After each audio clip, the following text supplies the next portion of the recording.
Nous allons lire Genèse 19 à 21. Lot échappe à la destruction de Sodome. 19.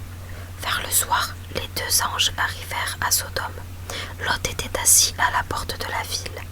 Dès qu'il les vit, il se leva pour aller à leur rencontre et s'inclina jusqu'à terre devant eux. « Je vous en prie, dit-il, faites-moi l'honneur de venir chez moi. Vous pourrez vous y laver les pieds et y passer la nuit. Demain matin, vous continuerez votre chemin. »« Non, répondirent-ils, nous passerons la nuit sur la place. » Mais Lot insista tellement qu'ils finirent par aller chez lui. Il leur prépara un repas et fit cuire des galettes, puis ils mangèrent. Il n'était pas encore couché lorsque les hommes de Sodome encerclèrent la maison. Des jeunes gens aux vieillards, tous étaient là, sans exception. Ils appelèrent Lot et lui dirent « Où sont les gens qui sont venus chez toi ce soir ? Fais-les sortir, nous voulons prendre notre plaisir avec eux. » Lot sortit sur le seuil de la maison, ferma la porte derrière lui et leur dit « Non, mes amis, ne commettez pas ce crime.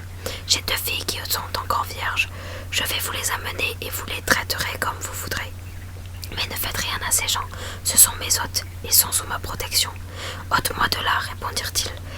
Tu n'es qu'un étranger et tu voudrais faire la loi chez nous. Eh bien, nous allons te traiter encore plus mal qu'eux. Ils bousculèrent Lot avec violence et s'approchèrent de la porte pour l'enfoncer. Alors les 2 anges empoignèrent Lot, le ramenèrent à l'intérieur et refermèrent la porte. Quant aux hommes qui se trouvaient devant l'entrée de la maison, ils les frappèrent tous d'aveuglement, du plus petit jusqu'au plus grand, si bien qu'ils ne pouvaient plus trouver la porte. Les 2 anges dirent à Lot, « Y a-t-il encore ici d'autres membres de ta famille, un gendre, des fils, des filles, n'importe quel parent? Amène-les hors de la ville, car nous allons la détruire.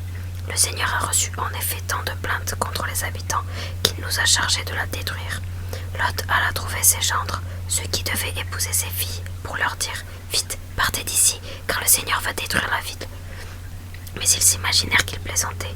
Aux premières lueurs du jour, les anges pressèrent Lot de partir. « En route, disait-il, prends ta femme et les 2 filles, sinon vous perdrez la vie quand la ville paiera ses crimes. » Lot hésitait encore.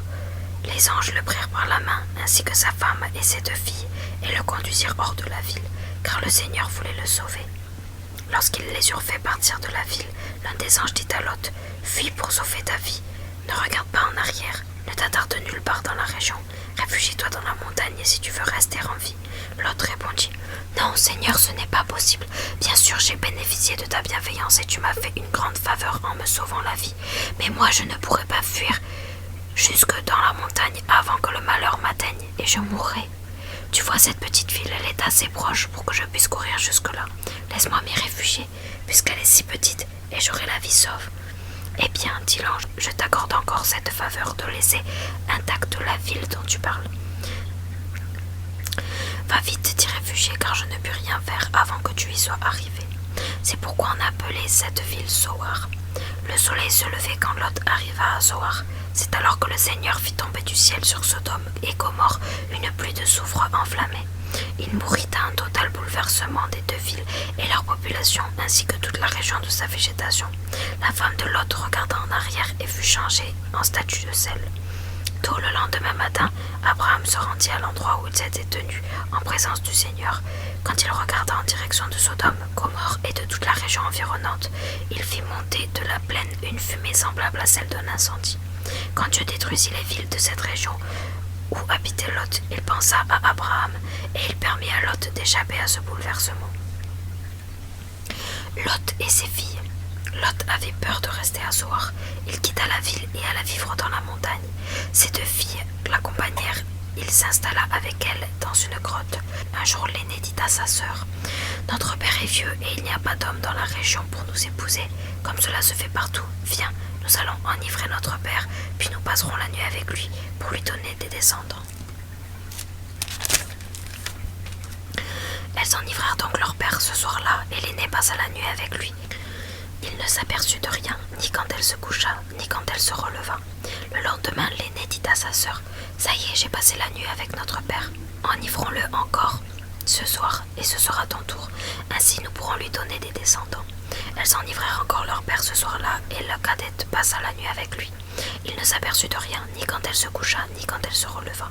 Les deux filles de Lot devinrent enceintes. L'aînée mit au monde un fils qu'elle appela Moab. Il est l'ancêtre des Moabites d'aujourd'hui. La cadette, elle aussi, mit au monde un fils. Elle l'appela Ben-Ami. Il est l'ancêtre des Ammonites d'aujourd'hui. Abraham et Abimelech. Enfin, Abraham partit pour la région du Negev. Il s'établit entre Kadès et Shur, puis il alla séjourner à Guérar. Abraham disait de sa femme Sarah qu'elle était sa sœur. Abimelech, roi de Guérar, la fit enlever.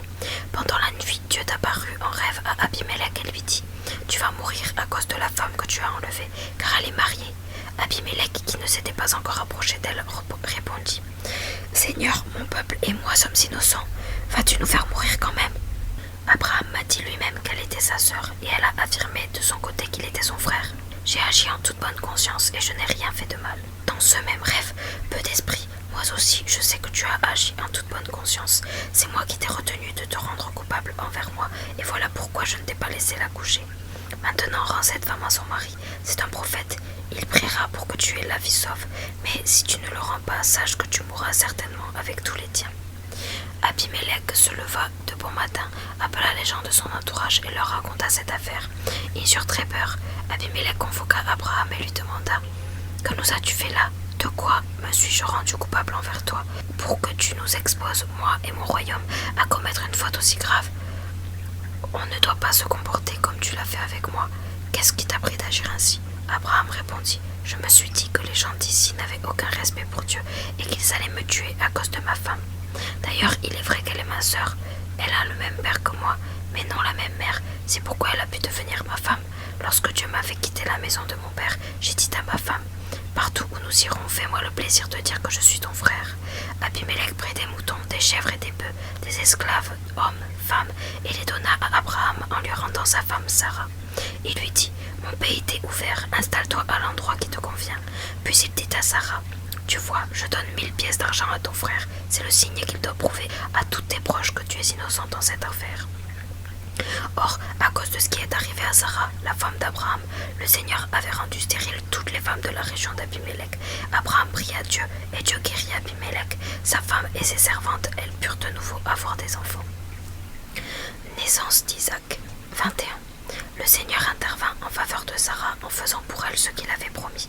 Elle devint enceinte alors qu'Abraham était déjà un vieillard, et elle mit au monde un fils à l'époque que Dieu avait annoncé. Abraham nomma Isaac, le fils de Sarah qu'il lui avait donné. Il le circoncit à l'âge de 8 jours, comme Dieu le lui avait ordonné. Abraham avait 100 ans à la naissance d'Isaac. Sarah déclara « Dieu m'a fait rire de joie. Tous ceux qui entendront parler d'Isaac riront avec moi. » Et elle ajouta « Qui aurait pu dire à Abraham qu'un jour Sarah allaiterait des enfants? Pourtant, je lui ai donné un fils dans sa vieillesse. » Abraham renvoie Agar et Ismaël. L'enfant grandit. Quand Sarah cessa de l'allaiter, Abraham fit un grand banquet. Un jour, Ismaël, l'enfant que l'Égyptienne Agar avait donné à Abraham, était en train de jouer. Sarah le vit et dit à Abraham « Chasse cet esclave et son fils. Celui-ci ne doit pas hériter avec mon fils Isaac. » Ces paroles firent beaucoup de peine à Abraham, parce qu'Ismaël était son fils. Mais Dieu lui dit « Ne sois pas contrarié au sujet de ton esclave et de son enfant. Accepte de faire tout ce que Sarah dit. En effet, c'est par Isaac que tu auras les descendants que je t'ai promis. Quant au fils de ton esclave, je ferai aussi naître de lui une nation, car il est ton fils. » Tôt le lendemain matin, Abraham prit du pain et une outre remplie d'eau, les donna à Agar, lui mit l'enfant sur le dos et la renvoya. Elle alla errer dans le désert de Beersheba. Quand il n'y eut plus d'eau dans l'outre, elle abandonna l'enfant sous un arbuste. Puis elle alla s'asseoir à l'écart, à la distance d'un jet de flèche, car elle se disait « Je ne peux pas voir mourir mon enfant. » Elle s'assit donc à l'écart et elle se mit à pleurer. Dieu entendit l'enfant crier. Et du ciel, l'ange de Dieu appela Agar. « Qu'as-tu, Agar ?» lui demanda-t-il. « N'aie pas peur, Dieu a entendu l'enfant crier là-bas. Debout, prends ton fils et tiens-le d'une main ferme, car je ferai naître de lui une grande nation. » Dieu ouvrit les yeux d'Agar et elle aperçut un puits. Elle alla y remplir l'outre et donna à boire à son fils. Protégé par Dieu, l'enfant grandit. Il habita dans le désert de Paran et devint un habile tireur à l'arc. Sa mère lui fit épouser une Égyptienne. Abraham fait alliance avec Abimelech. À cette époque, Abimelech vint avec Picol, le chef de son armée, dire à Abraham « Dieu te protège en tout ce que tu entreprends. ni moi, ni mes enfants, ou mes descendants. Tous, comme j'ai agi envers toi, agis avec bienveillance envers moi et envers ce pays où tu séjournes, je te le jure, dit Abraham. Abraham se plaignit auprès d'Abimélec à propos d'un puits que des sujets d'Abimélec avaient accaparé. Abimélec lui répondit: Je ne sais pas qui a fait cela. Jusqu'à aujourd'hui, toi-même ne m'en avais rien dit, et je n'en avais pas entendu parler. Abraham prit des moutons, des chèvres et des bœufs, les donna à Abimélec, et ils conclurent tous deux un accord. Abraham mit à part 7 brebis. Abimélec lui demanda: Pourquoi mets-tu ces 7 brebis à part? Abraham répondit: Ces 7 brebis, reçois-les de ma part, pour qu'elles soient un témoignage en ma faveur, que c'est bien moi qui ai creusé ce puits. C'est ainsi qu'on appela le lieu Beersheba, car tous deux y firent un serment. Ils conclurent donc un accord